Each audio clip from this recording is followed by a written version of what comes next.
Palavra que o Senhor nos traz, irmãos. Como cantamos esse hino, teu amor, só agora é que eu posso entender. Oxalá que nós pudéssemos realmente entender o amor de Deus e viver esse amor, essa que é a mais excelente proposta do Senhor. Epístola do apóstolo Paulo aos Coríntios, no capítulo 13, a excelência do amor, da caridade.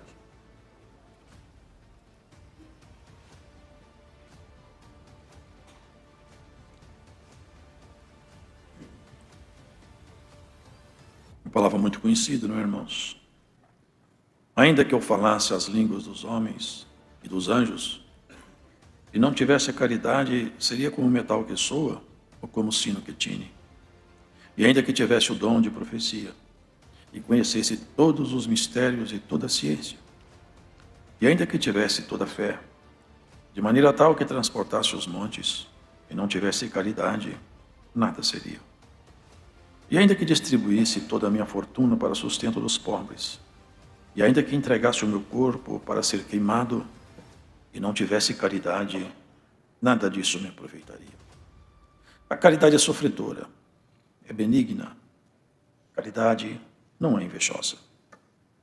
A caridade não trata com leviandade, não se ensoberbece, não se porta com indecência, não busca os seus interesses, não se irrita, não suspeita mal, não folga com a injustiça, mas folga com a verdade. Tudo sofre, tudo crê, tudo espera, tudo suporta. A caridade nunca falha. Mas havendo profecias, serão aniquiladas. Havendo línguas, cessarão. Havendo ciência, desaparecerá. Porque em parte conhecemos e em parte profetizamos. Mas quando vier o que é perfeito, então o que o é em parte será aniquilado. Quando eu era menino, falava como menino, sentia como menino, discorria como menino. Mas logo que cheguei a ser homem, acabei com as coisas de menino. Porque agora vemos por espelho em enigma, mas então veremos face a face. Agora conheço em parte, mas então conhecerei como também sou conhecido. Agora, pois, permanece a fé, a esperança e a caridade. Essas três. Mas a maior dessas é a caridade. Nós vamos ler esse início aqui agora. Segui a caridade e procurai com zelo os dons espirituais. Amém. Amém. Aqui, irmãos, é mostrado o que há de mais valioso, mais alto, mais sublime. No título desse capítulo, vem escrita a suprema excelência da caridade. Porque aqui o apóstolo deixa bem claro as leis, a organização, os ritos da lei, todo o conjunto de cerimonial, tudo aquilo ali era uma figura. O Senhor mesmo falou, eu não posso me satisfazer com sangue de animais. E se eu quisesse um animal, eu também não pediria a você, porque a terra inteira é minha, eu mesmo pegaria. Eu apenas aceito isso aí para chegar um tempo da maturidade no ser humano. Porque Deus, ele é assim conosco. Ele vai nos trabalhando até que a gente possa atingir uma estatura que a gente possa então passar a compreendê-lo. Não na sua plenitude, porque é impossível, mas compreendê-lo na nossa pequenez, na nossa baixa estatura, nós começamos a entender quem é Deus melhor. Nos aproximarmos mais dele, porque ele sempre quer aproximar de nós. A deficiência é sempre nossa. E ele tem um tempo por causa de nós, não por causa dele. Ele olha cada ser humano e com cada um, ele ajusta o seu plano segundo o tempo da nossa maturidade. Se nós andarmos mais depressa, ele anda mais depressa na nossa direção. Nós andarmos devagar, ele vai aguardando.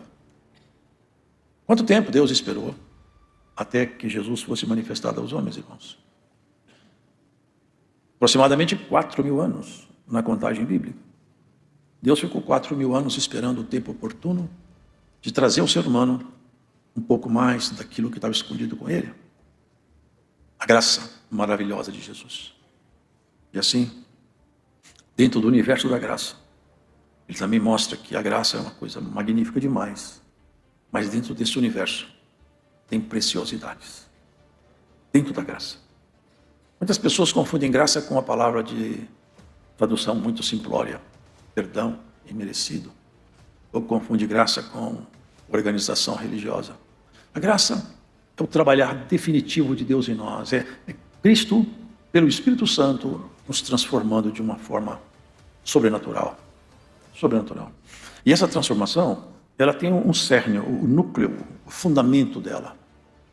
E aqui, se os irmãos prestarem atenção, o servo de Deus começa a discorrer, mostrando que um conjunto de virtudes, que são dons, que são bonitos, mas não é suficiente, não é objeto de Deus.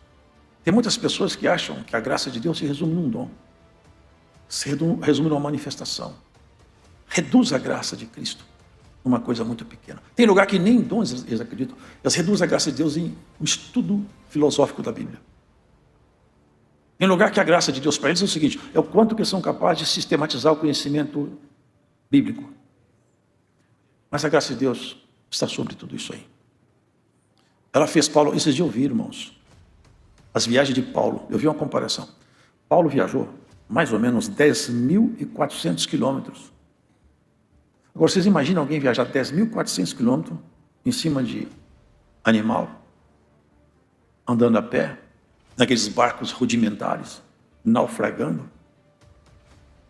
no meio de bandidos, no meio de animais selvagens. Trabalhou. E ele falou, trabalhei mais do que todo mundo. Todavia, não eu, mas a graça de Deus que está em mim. Vocês entendem isso aqui?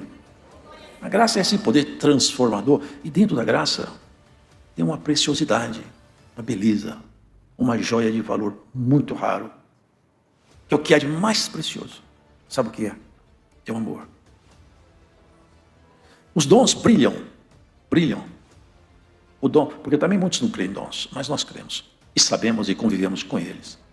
Mas o dom é um instrumento que Deus coloca disponível nos seus filhos.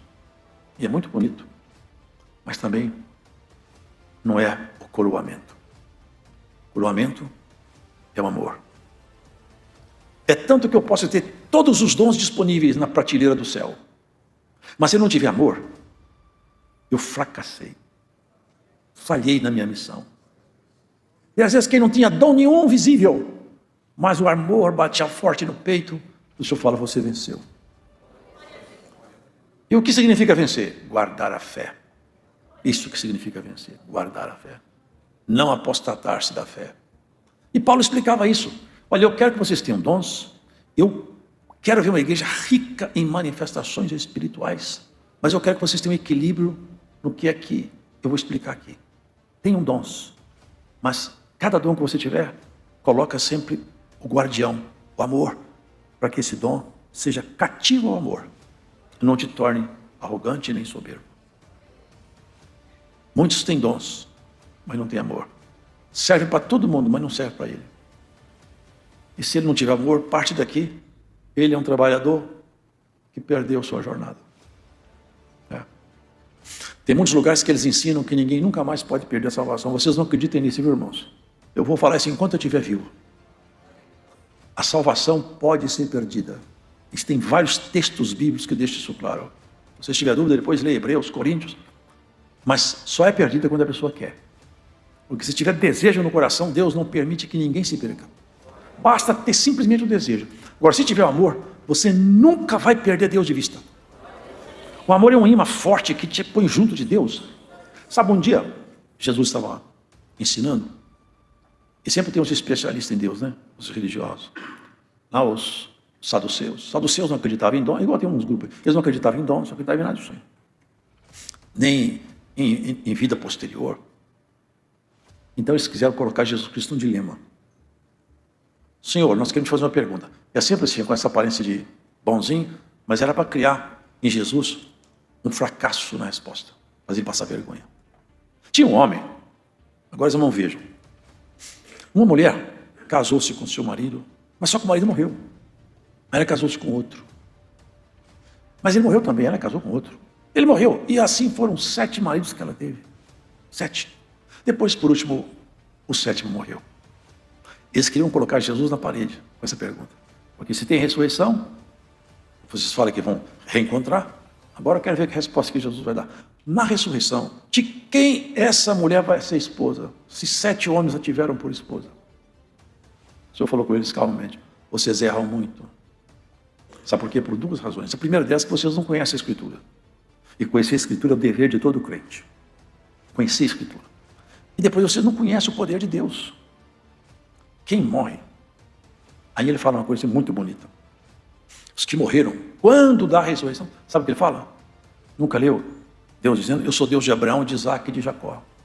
Eu não sou Deus de mortos. Ninguém morre para depois encontrar comigo, não. Quem morreu está comigo. Eu não sou Deus de gente morta. Quem é meu está comigo. Não o corpo glorificado ainda, porque isso vai ser na segunda volta dele, mas esse é outro assunto. Mas irmãos, entende? Esse é o ponto. Eu não sou Deus de mortos. Quando a restauração dos tempos, ele explicou, não se casarão, nem se darão em casamentos, porque eles serão semelhantes aos anjos dos céus. Ele está dizendo o seguinte, depois que essa guerra acabar, nós não vamos ter esse corpo de animal que nós temos não, irmãos. É corpo de glória, é corpo como de um anjo, não tem sexo, porque o sexo é uma marca de animalesca em nós. Anjo não tem sexo. Homens e mulheres que se salvarão, perderão essa natureza. Nós vamos ter a nossa alegria diretamente pulsante em Deus. Nós vamos estar de ligar diretamente com Ele. Aqui nossas alegrias são prazeres transitórios. Lá vai ser definitivo e constante, diretamente em Deus. Ele silenciou aqueles homens. Aí veio um fariseu. Chegando na questão do amor.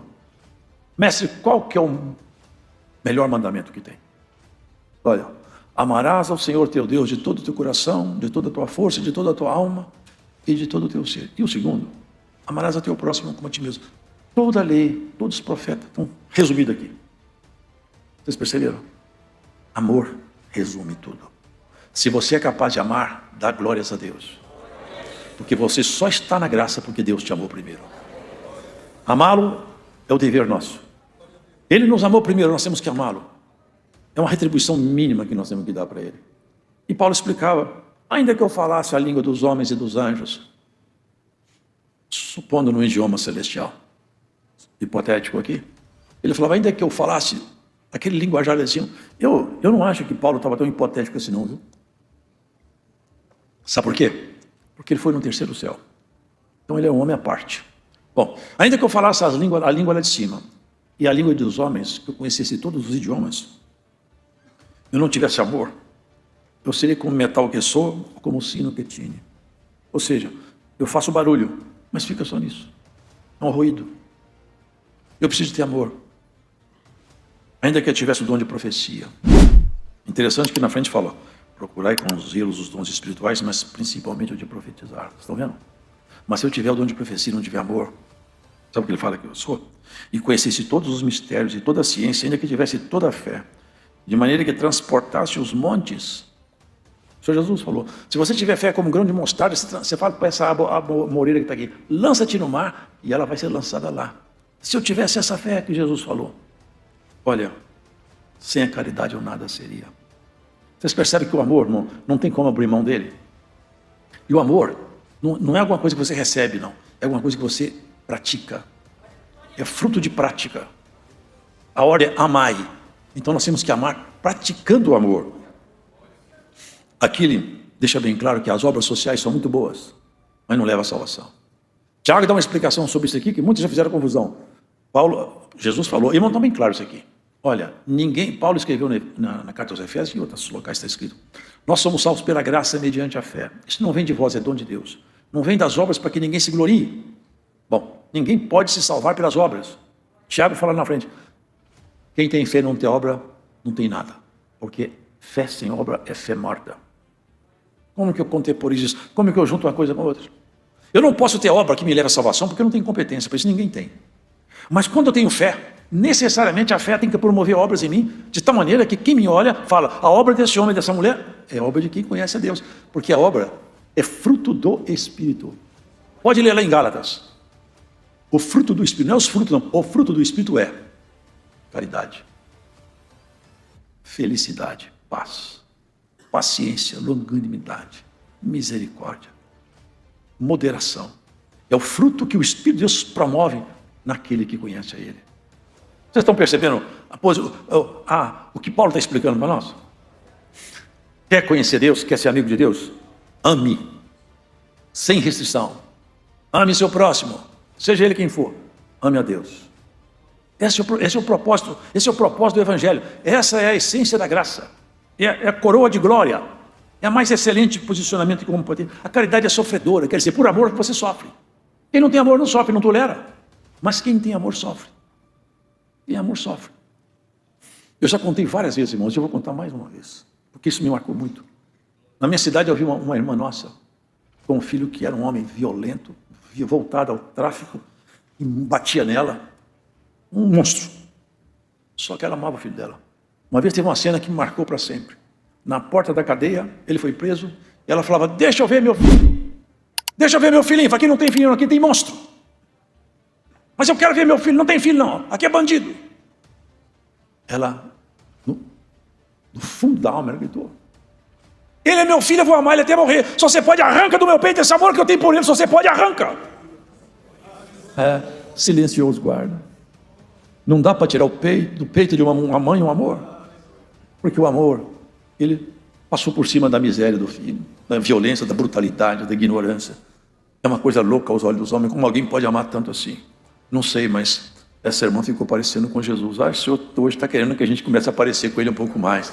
Recebe a palavra do Senhor. Ame, esforça para amar. Perdoa tantas quantas forem necessárias vezes. Mas ame.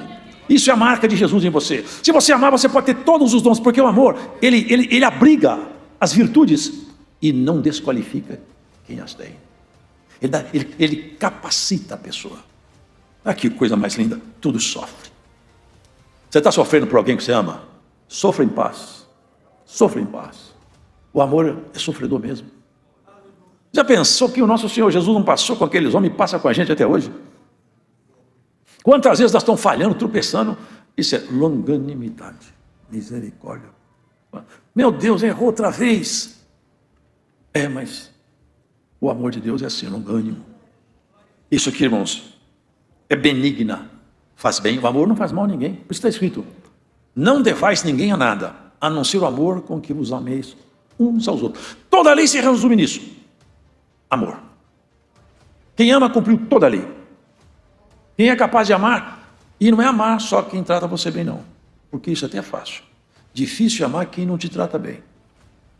Difícil amar é quem não gosta de você, quem não gosta de mim, e não é fácil. Eu reconheço em mim mesmo que eu não acho fácil, mas eu reconheço que essa é a doutrina de Jesus. Amar quem não gosta de nós é muito difícil. Isso não é para qualquer um, é só para quem é amigo de Jesus. Essa capacidade de amar assim. Não trata com leviandade, não se ensoberbece. Vocês percebem que a caridade, ela atenua toda a natureza caída nossa? Não fica soberbo. O amor não deixa a pessoa ser soberba. Eu falo isso aí por mim, eu creio que os pais e as mães falam por eles também. Se alguém falar comigo do meu filho, seu filho é muito melhor do que você não chega aos pés dele, eu dou glórias a Deus. Eu gosto de ouvir que meu filho, falar que minha filha, meu filho que Deus levou, falavam bem dele. Pode falar que ele é 1000 vezes melhor que eu, para mim é música nos meus ouvidos. Eu amo. Assim, o amor não permite que a inveja apareça. Porque quando você percebe que alguém tem um brilho, e você ama, você fala, louvado seja Deus. Deus se apresentou naquele irmão, naquela irmã, e eu fico alegre porque eu amo ele, eu amo ela. Não tem competição entre nós. Nós estamos unidos no mesmo sentimento de amor. O mundo é competição, é um tentando puxar o tapete do outro, ver se a pessoa cai. Mas na graça de Deus não pode ser assim. Você pode ser acusado, caluniado, você não pode caluniar. Pode desejar mal para você, você não pode desejar mal para ninguém. O preço que se paga para ser cristão é esse aqui, ó, é viver fora do padrão do mundo. É sair da regra comum do mundo. É fugir das medidas humanas. Não busca os seus interesses, não se irrita. Olha, irmão, como que é difícil o amor. Não irritar. Já pensou isso aí? Sabe o que está escrito? Olha que interessante. A ira não se abriga no coração do homem sábio. Ele segura. Já pensou o que é Jesus Cristo tomando um tapa no rosto, cuspida no rosto? Se ele quisesse, ele parava todo o universo, o cosmos, acabava com o cosmos. Tudo está sustentado pelo Verbo eterno. Uma palavra dele não ficava nenhuma estrela. Tomando um tapa no rosto. Batia nele e perguntava, quem é que te bateu? Ele não se irritava. Isso aqui é muito difícil, meu irmão. São coisas muito sublimes. Não suspeita mal. Desconfiar de um, de outro. E fazer comentários a partir de coisas infundadas ou de coisas que você ouviu e não tem certeza. Isso fere a caridade. A caridade tem muita coisa nela, né, irmãos? Tem muita coisa nela. Não folga com injustiça. Você viu injustiça? Deixa para lá, não sou eu. Não. Está vendo injustiça? Trabalhe para que ela não continue. Não deixe a injustiça prosperar onde você está. Folgue quando você vê a justiça chegar no lugar onde ela deve estar. Mas folga com a verdade. Tudo sofre, tudo crê, tudo espera, tudo suporta. Caridade nunca falha. Agora vem aqui um ponto, irmãos, que tem gerado bastante incompreensão por aí. Tem igrejas, inclusive, que pegam esses pontos aqui e fazem o ensinamento doutrinário. Tem determinada denominação religiosa que ela faz o ensinamento doutrinário completamente fora de contexto. Quer ver? A caridade nunca falha, mas havendo profecias, serão aniquiladas. Havendo línguas, cessarão, havendo ciência, desaparecerá. Aí eles pegam esse texto e falam, está vendo? Não é mais para ter isso. Foi no tempo dos apóstolos. Esse é um ensino equivocado, herético. Vê no verso seguinte.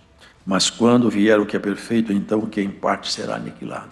Isso que vai acontecer quando vier o que é perfeito. Quando o rei vier com voz de arcanjo e com trombeta de Deus. Vocês vão profetizar para quem? Quem é que vai querer escutar a profecia? Você está imerso na glória de Deus, já conhece tudo. Vai curar de quem doença se não tem doença lá? Vai interpretar qual a língua se já fala a língua dos anjos? Não tem sentido dom no céu, irmão. Dom só tem sentido aqui na guerra. Nós estamos na guerra, isso é arma de guerra. Lá em cima não tem nada disso. Lá em cima tem a vestimenta de gala e desfrutamento definitivo da glória. Aí está chegando o tempo aí já. Chegando o tempo. Se vocês vão olhando o mundo, vocês vão perceber que está bem rápido a caminhada para esse grande dia. Nós estaremos definitivamente. Enquanto a igreja estiver aqui, tem profecia, tem dom, tem cura, tem visão, tem interpretação de língua, tem todos os dons que o Senhor prometeu, vão continuar aqui. Quando vier o que é perfeito, aí não precisa mais. Por quê? Porque agora a gente vê em parte. A gente não consegue enxergar o mundo espiritual muito bem. A gente enxerga pela fé, mas não muito bem.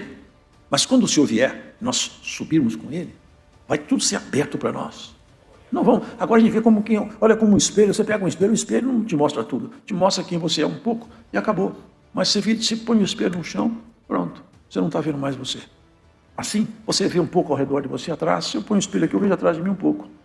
Mas eu estou limitado ali no espelho. Assim é o que nós enxergamos agora. Nós enxergamos para trás, para frente, é tudo embaçado ainda. Mas vai chegar o tempo que a nossa visão vai se abrir no horizonte da eternidade. Vamos enxergar tudo. Tudo vai ficar claro para nós. Até aquilo que você não é capaz de concordar, não entende, você vai entender, vai falar, Deus sempre teve razão. Você vai ver que muitas coisas que você viu acontecer aí, já falaram comigo muitas vezes. Eu pergunto para você, cadê Deus na morte das crianças? Cadê Deus na fome? Bom, primeiramente é o seguinte, irmão, só tem tudo isso porque o homem se afastou de Deus. O amor de Deus nunca foi negado, foi o homem que se afastou. Deus está onde Ele sempre esteve, nos esperando, agora no Evangelho da Graça. Aonde você estiver, se você passou por injustiça, sofrimento, dor, angústia, perdas, lembra disso, a culpa não é de Deus. Deus não tem culpa disso aí. A culpa é da própria humanidade nossa e do nosso inimigo que aproveita as brechas da nossa história. Mas em Deus, a culpa que tem, sabe qual é? A culpa que Jesus pagou lá na cruz, do seu pecado e do meu. Essa é a culpa que Ele pôs no ombro de Jesus. A culpa da sua miséria e da minha. Se você for até a cruz de Jesus com o seu olhar, você vai ver que as suas misérias foram pagas. E dá para ser amigo de Deus. Dá para ter amizade com Jesus. E mesmo que você não entenda muita coisa, mas tem tantas que você não vai entender mesmo. Caminhando pela fé, tudo crê, tudo suporta. O que você não entende, você creia. Deus está certo. Eu não estou entendendo, mas Deus está certo. É uma palavra tão bonita, não é? Uma pessoa fala, eu não sei, mas é o que Jó falou. Eu tinha tudo. E era só coisa boa. Agora, de repente, Deus ficou bravo comigo, tomou tudo. Eu não tenho mais nada. Só tem choro, sofrimento. Até os moleques, que o pai deles eu punha para tomar conta do meu gado lá fora, agora faz brincadeira comigo. Mas o que eu vou fazer? Ele é que manda. E eu estou aqui embaixo, não posso brigar com ele. Mas eu acho tão bonito o encontro, vocês lembram disso? Jó cansado de chorar. Um dia um redemoinho aparece. A voz calma do Senhor. Quem é esse que fica aí obscurecendo o meu conselho? Começa. Ô Jó, onde você estava quando eu fazia o fundamento da terra? Quando eu construía as estrelas? Onde você estava? Vamos conversar aqui um pouco. Você está questionando tanta coisa. Onde você estava quando eu falei para o mar? Ó mar, eu quero que você ponha as ondas quebrem aqui na praia, tá bom? Não saia da praia. Eu fiz a noite, fiz o dia. Ô Jó, fala para mim. Onde você estava quando eu fazia essas coisas? O amor de Deus com o homem, né? E a fidelidade de Jó, que suportou tanto. Senhor. Jó fez 10 perguntas para Deus. Deus não respondeu nenhuma. Ainda fez outras tantas para ele. Onde você estava, Jó? O que você fazia nessa época aí, Jó? E tanto que ele cobrou. Deus não respondeu. Deus não vai te responder todas as perguntas, não. Mas vai te dar a glória da vida eterna. Lá sim você vai entender tudo. Lá você não vai ver como espelho. Lá você vai ver clara e nitidamente. E você vai falar: Senhor, o Senhor sempre esteve no comando de tudo. Agora eu percebo que o comando nunca saiu da tua mão. Ele andou um dia, entrou em Jerusalém montado no jumento. Agora, numa visão profética, se vê ele num cavalo de guerra glorioso. Mas ele virá, não propriamente num cavalo, é uma figura, mas na glória absoluta.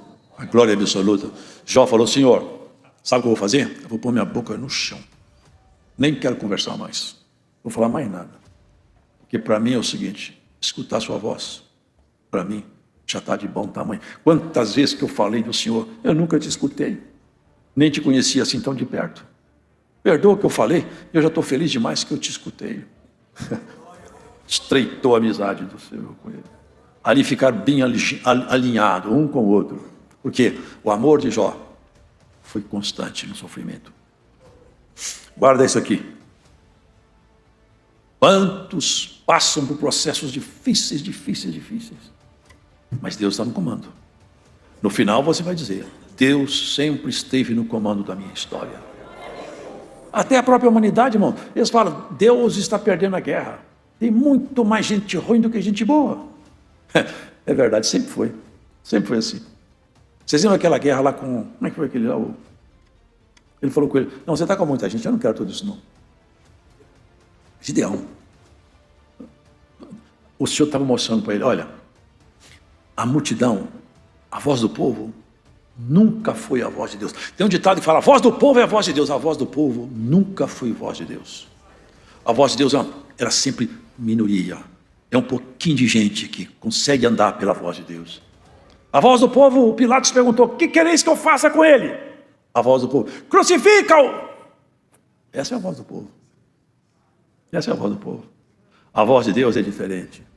É sempre um povinho pequeno. O Senhor deu um sonho lá para... O Senhor falou com ele: desce aí embaixo, é o que eu vou te mostrar. Foi lá no arraial dos inimigos. Um moço contava para o outro: essa noite eu tive um sonho, rapaz. O que você sonhou? Eu sonhei que tinha um pão de cevada, mas era uma espada, batia, acabava com tudo, na mão do Gideão. Isso não é outra coisa, isso é uma espada de Gideão. Deus vai dar vitória para ele, o inimigo confessando. Você está vendo, Gideão? Eu não preciso de soldado, eu preciso de coração voluntário que acredita em mim. Com Deus, tudo vai terminar bem. Não fique assustado com o barulho. Deus já acabou com guerra sem guerreiros, sabia? Teve uma guerra lá, que falou assim: ó, você fica esperando, você vai escutar um barulho em cima das amoreiras. Quando escutar o barulho, meu exército chegou. E não aconteceu, não deu outro, irmão. Chegou aquele barulho, a vitória. Teve uma vez que eu vejo os inimigos brigar um com o outro. Foi uma briga tão feia. Israel não levantou a espada. O inimigo matou o outro. Grandes povos, uns contra os outros. Sabe por quê? Porque Deus está no comando. O povo que está com ele sempre foi pequenininho, mas sempre foi protegido. Sempre foi protegido. E esse povo sempre será protegido por Deus. Haja o que houver, aconteça o que acontecer, Deus dará providência para nós. Para encerrar a palavra, tinha um ditado de Israel: no monte do Senhor, o Senhor proverá. O Senhor. Vocês lembram de Abraão? A prova. Vamos ver se Abraão ama mais o filho da promessa, hein, do que eu. Mas não era para Deus tirar a prova com ele. Era para Deus tirar a prova com os homens e com a nosso adversário. Era uma guerra do Senhor. Fez com Jó também. Abraão, me dá seu filho. Ele podia falar, não posso dar. É o filho da promessa, eu nunca vi o senhor fazer isso. Vai agora, vai fazer eu matar meu filho? Isso é uma coisa que eu não posso fazer. Chama, irmãos, eu teria respondido isso para Deus, infelizmente, eu teria falado. Se fosse eu confesso a minha fraqueza e falar para Deus, eu não faço isso aí não. Mas Abraão era muito melhor do que eu. Né? Ele disse, o senhor quer que eu mate o meu filho? Foi, provocou nele um contraditório muito forte, irmão. Colocou nele uma situação inaceitável até. Mas a questão é o seguinte, Deus foi lá dentro do coração de Abraão e tirou o amor que estava escondido e mostrou. Vou mostrar para vocês o que está dentro do coração desse homem.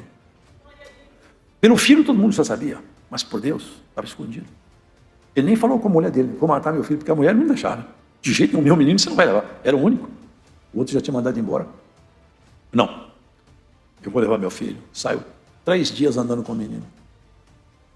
3 dias, foram 3 dias que deve ter o inimigo batido na cabeça dele. Você vai sacrificar seu filho, seu próprio filho? Que amor de pai é esse? Mas certamente fala, o amor de pai é forte, mas o amor de filho do Altíssimo está mais forte que o amor de pai. Eu vou adiante. Vocês podem ver que 3 dias Jesus, 3 dias, dias simbólicos, dias proféticos, 3 dias Jesus andou aqui. 3 anos, mudou a face da humanidade, a relação do céu conosco e todo o poder do inferno. 3 dias proféticos Jesus andou. Em 3 anos ele acabou com tudo que o diabo gastou 4.000 anos para construir. Em 3 anos ele virou toda a história, mudou a nossa história. Em 3 anos ele te fez filho da eternidade, você que era filho da treva. Em 3 anos ele te transformou para sempre. Em 3 anos ele fez aquilo que ninguém nunca acreditava que aconteceria. Abraão chegou com o menino lá em cima, falou com os moços, fica aqui embaixo que eu vou sozinho. Até onde vai o amor, irmãos? Tudo suporta. Chegou lá em cima com o menino, amarrou o menino no altar, pôs madeira em cima, pôs madeira e pôs o menino em cima da madeira, amarrou o menino. O menino olhando para o pai, papai, o que você está fazendo? Papai, cadê o cordeiro? Deus proverá. É um amor doido, não é não, irmão? É um amor doido. Ali só estava mostrando, igual Abraão me ama, eu amo vocês também. Só que eu vou poupar o filho de Abraão. Ele não sabe que eu vou poupar. Eu escondi comigo o meu trunfo. Eu não vou deixar ele matar o filho dele, mas o meu filho eu vou deixar matar. O tanto que eu amo vocês. É o tanto que eu te amo, que meu filho eu vou deixar morrer. O dele eu não vou deixar, mas o meu eu vou deixar. Vocês entendem essa figura? O anjo que acompanhava Abraão estava ali. Ele não sabia o que estava no coração de Abraão. Eu provo isso para você na escritura. Deus sabia, mas o anjo não. Quando Abraão pegou o cutelo e levantou, o menino deve ter gritado, papai, para com isso, pai. O anjo gritou, para, Abraão! Olha o que o anjo falou, agora eu vi que você ama a Deus mesmo. Agora eu conheci o que está no seu coração, Abraão. É de admirar o que está aí. É isso que Jesus fez conosco. Levou Jesus até e Jesus ainda pediu, pai, se for possível, passa de mim esse cálice. Deus não falou que não é possível, é possível. Ficou calado. Como um bom filho, ele abaixou a cabeça. Tá bom. Se não é possível, então eu vou beber o cálice. E na cruz, bebeu o cálice. E para que ele pudesse morrer, senão ele não morreria. O Espírito de Deus tinha que sair dele. Senão ele não morreria nunca. Tudo isso é por amor, irmãos. Tudo isso é fruto de amor. Quando o Espírito de Deus saiu dele, ele se viu sozinho. Era Jesus, o Cordeiro em seu lugar. Deus meu, Eli, Eli, lama sabachthani. Por que o Senhor me abandonou? Por sua causa, por minha causa, por nossa causa. Deus abandonou Jesus na cruz no momento. E por causa da obra dele, te reuniu outra vez como igreja para nunca mais te deixar. Te amarrou com ele na corda do amor, no laço do estreito laço da amizade. E hoje Deus em Jesus tem amizade contigo. Nada te separará desse amor. Haja o que houver, Deus vai te ajudar. A mão forte, o braço estendido, o conselho sábio. Uma boca sempre terá ao Senhor tomada emprestada para falar contigo no tempo da tua necessidade. E a bênção te alcançará, e o favor do Altíssimo cobrirá você com a sua sombra. E toda sorte de mal, eles são passageiros. Passageiros. O que é permanente é o bem divino que nos espera. Ame, ame, Ame. Você nunca vai se arrepender por isso. Até as pessoas que amam aqueles que não merecem ser amados serão recompensados por esse amor. Igual essa mãe na porta de uma cadeia gritando para o soldado: tira do meu peito o amor que eu tenho de mãe, se você pode. Vem cá, arranca isso aqui se você tem competência para tirar esse amor que bate no meu peito. Será que alguém pode tirar numa linguagem poética, né? Será que alguém pode tirar do peito de Deus o amor que bate por você? Ninguém pode. Ame, ame, esforça-te nisso. É a melhor opção. Os demais dons ficam debaixo desse guarda-chuva. Onde o amor está imperando, cabe qualquer dom. O que tem um amor não fica soberbo. Não fica. Não trata com indecência. Não se porta com leviandade. Não gosta de injustiça. O amor, ele tem essas virtudes. Fruto do Espírito. Eu li lá uma ocasião 9 frutos, que chama de um fruto só. Porque quem tem o Espírito Santo, o fruto do Espírito, ele se apresenta em várias virtudes, que andam juntas, não anda separado. Obras da carne, tem uma, porque a carne tem várias obras. Então a pessoa às vezes, não é um ser humano que tem todos os pecados. Tem pessoas que gostam de prostituição, mas é honesto. Mas não adianta, a prostituição vai pegar ele lá na frente. Quem tropeça no mandamento, tropeça em todos. Fruto do Espírito não, é fruto, não frutos. Quando o Espírito Santo está em alguém, as virtudes que estão escondidas vão se manifestando. Amor, alegria, paz, benignidade, longanimidade, paciência, moderação, controle de espírito. Quem é que consegue controlar o espírito dele se não for pelo Espírito de Deus? O homem que consegue governar seu espírito, a palavra fala que ele é melhor do que o conquistador de cidades. A hora passou, não dá mais para pregar. Deus seja louvado. Vamos agradecer a Deus em oração, viu, irmão? Que não.